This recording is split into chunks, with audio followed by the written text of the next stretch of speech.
ए कोण वार आहे आज? गुरुवार आहे ना, मग काय करायचं गुरुवारचं?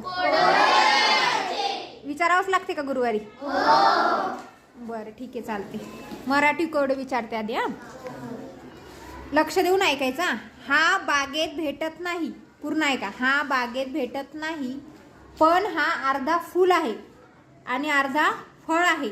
दिसायला तांबूस काळा आहे पण खूप गोड आहे. सांगा, कोण सांगतं? सांगा.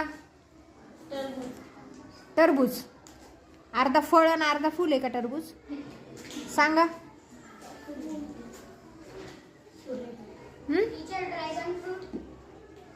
नो. सूर्यफूल फळ आहे का ते? मग ऍपल फूल आहे का?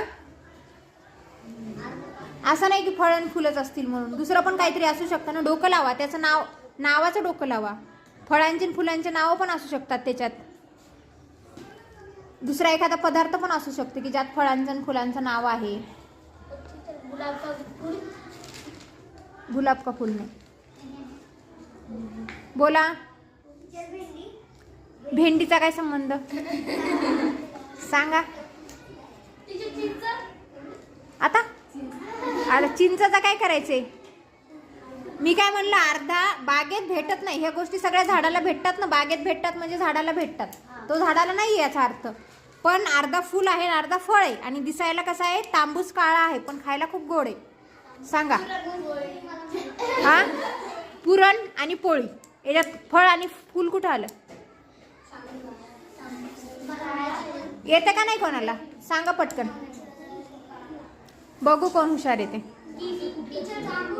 अरे फळ कशाला सांगताय तुम्ही? पूर्ण बघायचंय त्याचं. कार्तिक सांगू शकतो असं वाटायले, कारण कार्तिकचं डोकं चालायले थोडं. काय तांबूस काळ काय खाल्लं? सांग ना मग. फळ नाहीच आहे ग बाई, फळ नाहीये.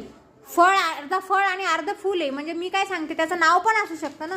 असं आहे की फळच असावं म्हणून फळाचं नाव पण असू शकतं ना. एखाद्या गोष्टीला आपण नावं दिलेले असतात. हा, सांगा.